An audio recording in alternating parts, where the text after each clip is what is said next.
하나님 말씀 요한복음 11장 45절에서 53절까지 우리 교독하겠습니다.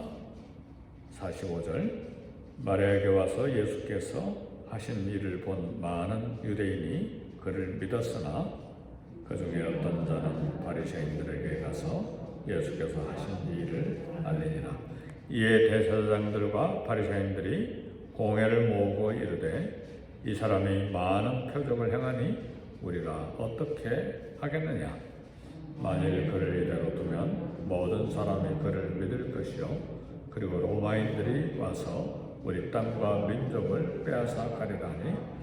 그 중에 한 사람 그의 대제사장인 가야바가 그들에게 말하되 너희가 아무것도 알지 못하는도다. 한 사람이 백성을 위하여 죽어서 온 민족이 망하지 않게 되는 것이 너에게 유익한 생각하지 않은도다 하였습니다. 이 말은 스스로 함이 아니요 그의 대제사장이므로 예수께서 그 민족을 위하시고 또 그 민족만 위할 뿐 아니라 흩어진 하나님의 자녀를 모아 하나가 되게 하기 위하여 죽으실 것을 미리 말함이로라.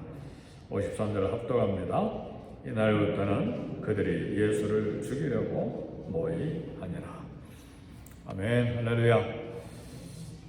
주 이름으로 환영하고 축복합니다. 우리 서로 인사하실까요? 반갑습니다.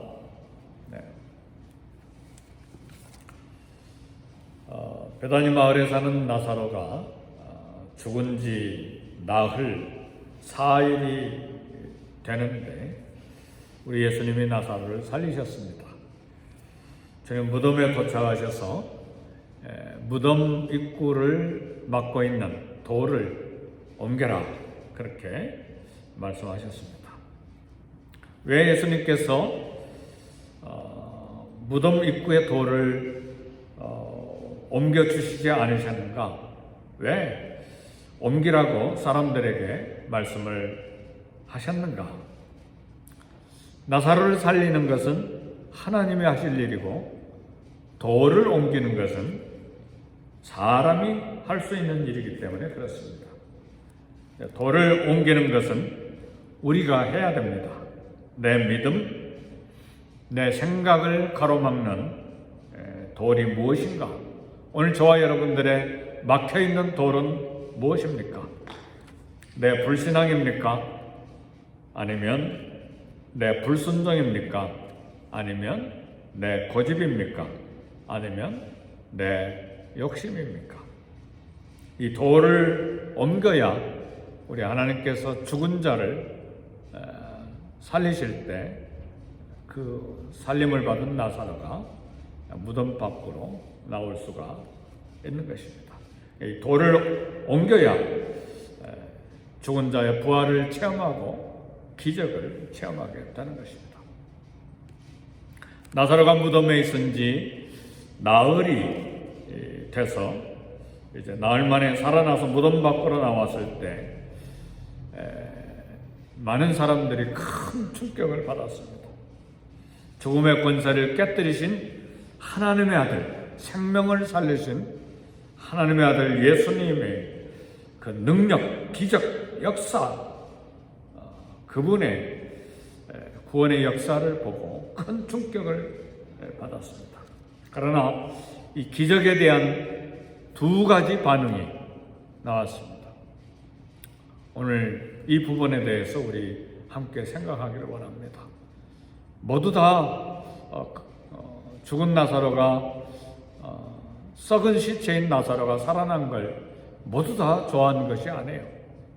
한편은 좋아하고 한편은 싫어하고 한편은 불안해하고 한편은 예수님을 믿고 이상한 반응들이 일어났습니다. 오늘 45절의 말씀을 보니까 마리아에게 와서 예수께서 하신 일을 본 많은 유대인들이 그를 믿었으나 그랬습니다. 한편은 예수님을 믿고 영접한 놀라운 은혜에 동참한 사람들이 있었습니다. 썩은 냄새가 나는 시체가 천으로 감긴 채 무덤 밖으로 걸어 나오는 놀라운 부활을 보고 많은 유대인들이 이런 기적의 현상을 보고 그야말로 하나님의 아들이구나, 메시아구나, 그리고 감격한 마음으로 예수님을 믿기로 작정을 했습니다. 오늘 하나님의 이적과 기적과 하나님의 하시는 역사를 보고 우리 예수님을 믿는 믿음이 점점 깊어지는 그런 믿음의 사람이 되기를 주의 이름으로 축복합니다. 그런데 아무리 기적이 일어나고 아무리 큰 역사가 일어나고 아무리 하나님께서 놀라운 일을 행하신데도 눈이 열리지 않고 마음이 열리지 않고 영이 열리지 않아서 오히려 그 일을 불쾌하게 생각하고 기분 나쁘게 생각하고 오히려 예수님을 죽이려고 하는 사람들이 있었습니다. 오늘 요한복음 11장 47절 48절 보니까 유대인 종교 지도자들은 나사로가 살아난 것에 대해서 전혀 관심이 없었어요.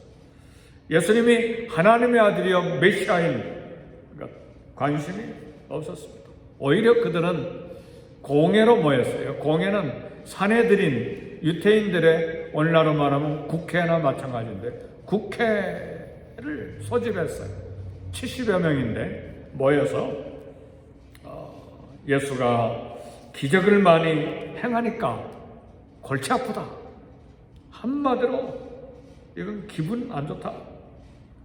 그 많은 기적 때문에 많은 사람들이 다 예수님을 믿고 따를 텐데 그렇게 하면 로마 정치인들도 싫어하고 이 무리들이 정치적으로 로마를 반대하고 우리 유대 종교 지도자들 반대하면 로마인들이 우리 자치권을 빼앗아가고 땅도 빼앗아가고 우리 민족 더 핍박할 것이고 우리도 모든 기득권을 다 잃어버릴 것이다.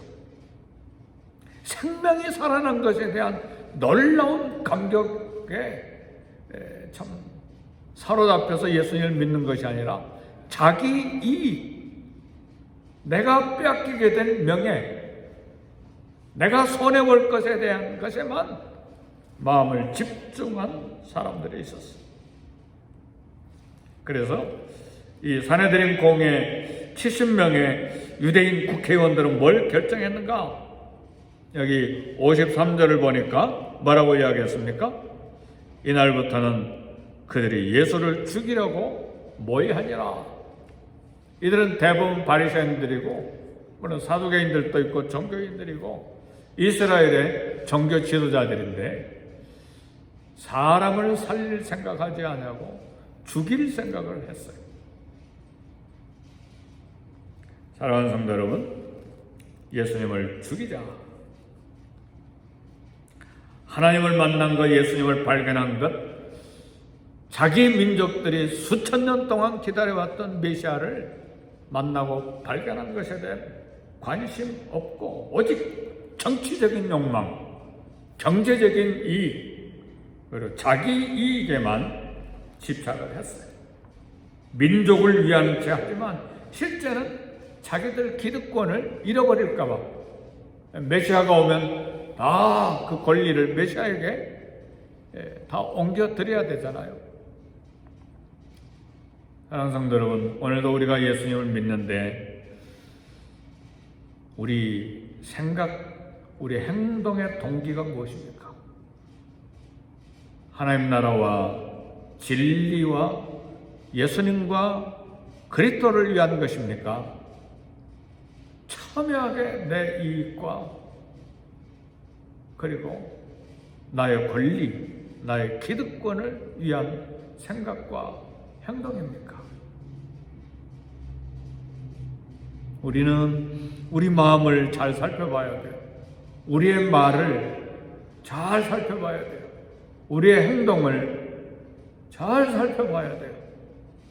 겉으로는 민족과 나라를 위해서 그렇지만 속에는 자기 경제적인 이득으로 가득 차 있는 거예요. 오늘 미국 땅에서 살아있는 그리고 이민생활하는 사랑하는 성도 여러분, 신앙생활의 목적이 뭡니까?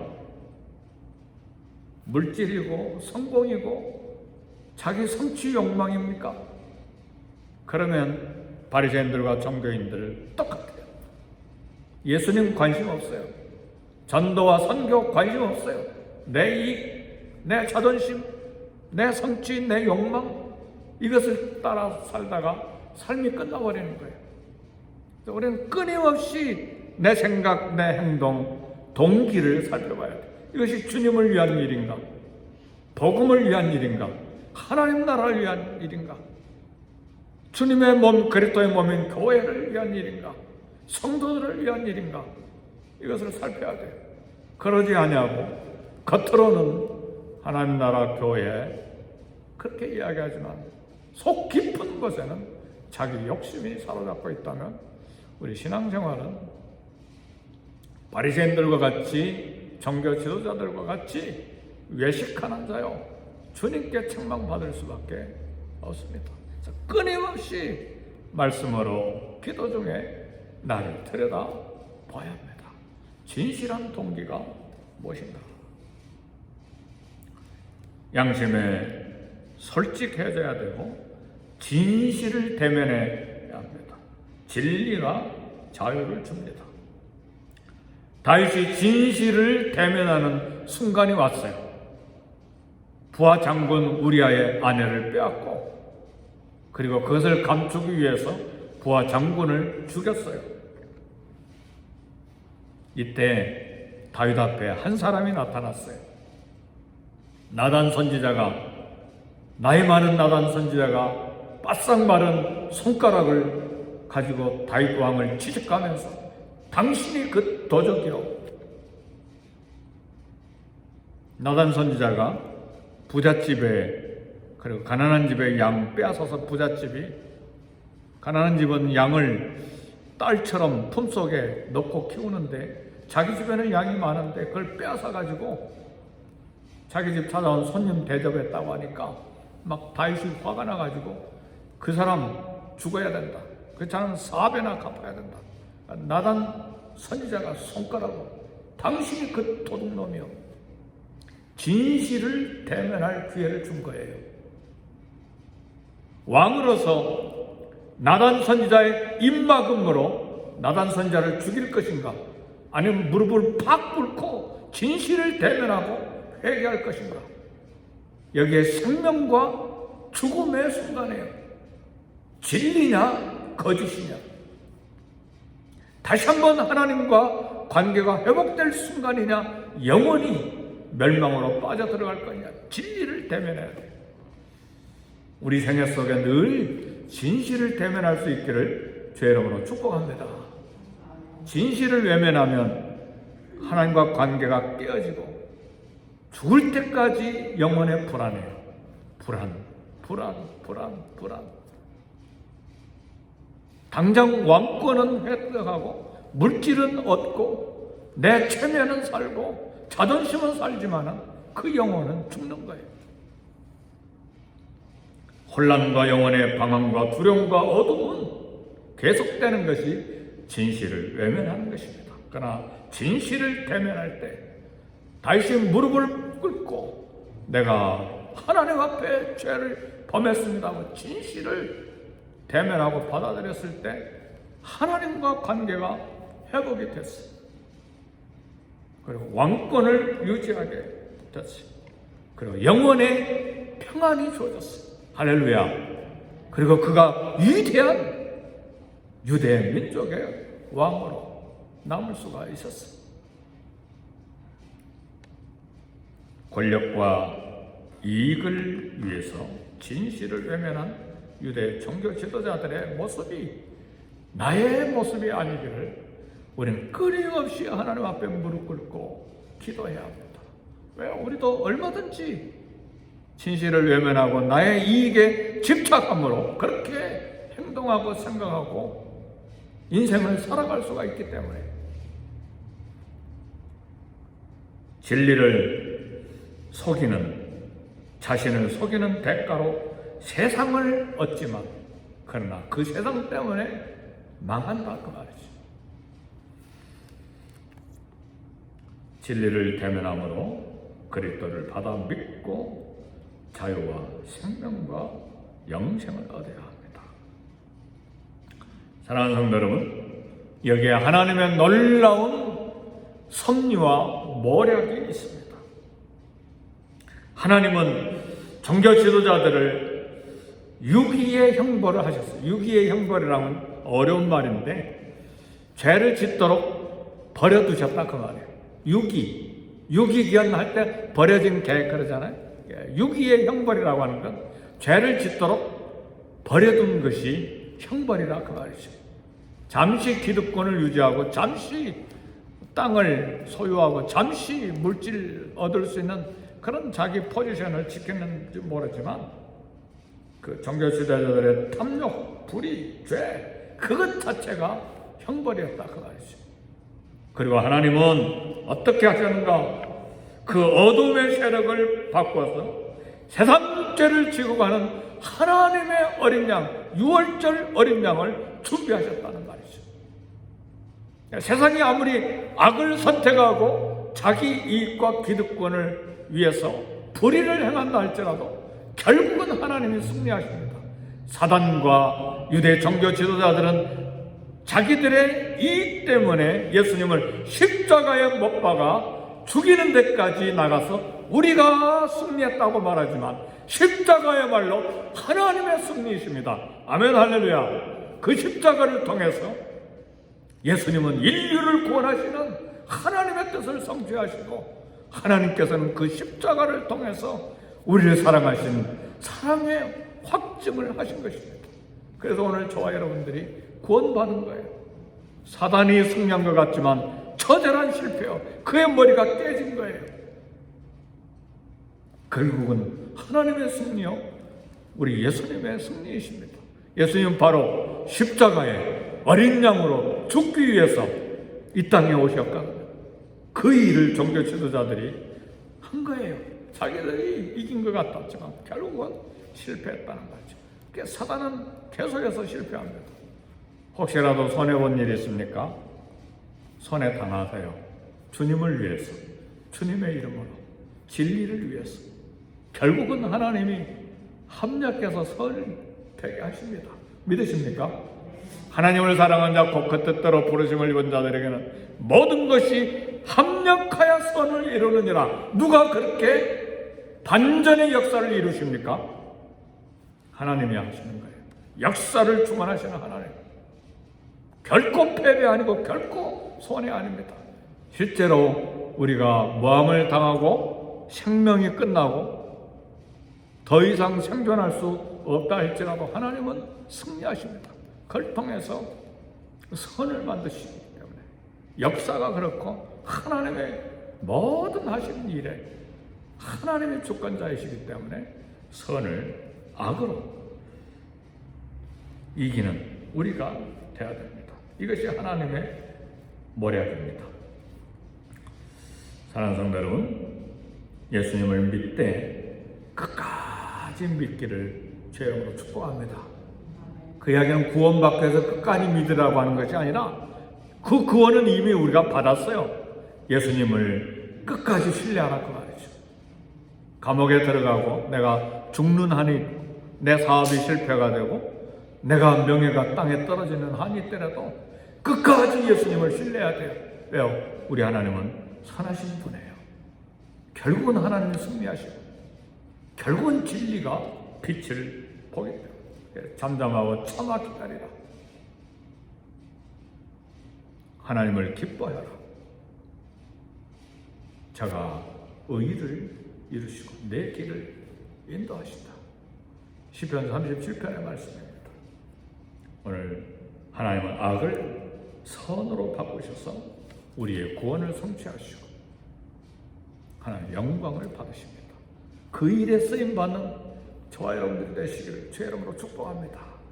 이것이 하나님의 모략이에요. 하나님 위대하십니다. 하나님 역사를 주관하시고 우리의 개인의 삶도 선으로 인도하세요. 그래서 손해보는 일이 있다고 해서 막 세상이 다 무너진 것처럼 울고 통곡하고 밤잠 못 자고 그렇게 하지 마세요. 하나님은 생생하게 살아계세요. 하나님 지금도 역사하세요. 세계 모든 나라가 하나님을 대적한다 할지라도 모든 제국의 흥망성쇠가 하나님의 손에 있어요. 그래서 호세아 선지자는 그렇게 선포합니다. 하나님이 진노함으로 왕을 세우고 하나님이 분노함으로 왕을 폐하신다. 애굽 제국, 바벨론 제국, 페르시아 제국, 그리스 제국, 로마 제국, 현재 제국이 미국입니까? 하나님이 다스리십니다. 하나님의 왕을 세우기도 하시고 왕을 폐하기도 하십니다. 역사를 시작하신 하나님, 역사를 마지막 끝맺음 하실 것입니다. 그때가 우리 예수님이 재림하시는 날이에요. 오늘 저와 여러분들은 예수님과 함께 혼인잔치에 참여하게 될 것입니다. 짧게 남은 이 땅 사는 동안에 진리를 대면함으로 이 땅을 살되 자유와 평강을 얻고 하나님의 계획과 모략 주권을 믿고 끝까지 우리 주님을 신뢰함으로 이 땅을 살아가는 저와 여러분이 되시기를 주의 이름으로 축복합니다. 우리 기도하겠습니다. 기도하실 때 먼저 교육자들을 위해서 기도하시고 우리 교회를 위해서 기도하시고 우리 모든 선데이스쿨과 목장과 또 우리 교회 모든 사역들을 위해서 기도하시고 미국 땅과 전 세계 선교지를 위해서 기도하시고 그리고 개인 자녀와 직장과 일터와 우리 건강을 위해서도 기도하시되 하나님의 영광이 드러나는 일에 쓰임받는 우리가 되기를 위해서 간절히 기도하십시다.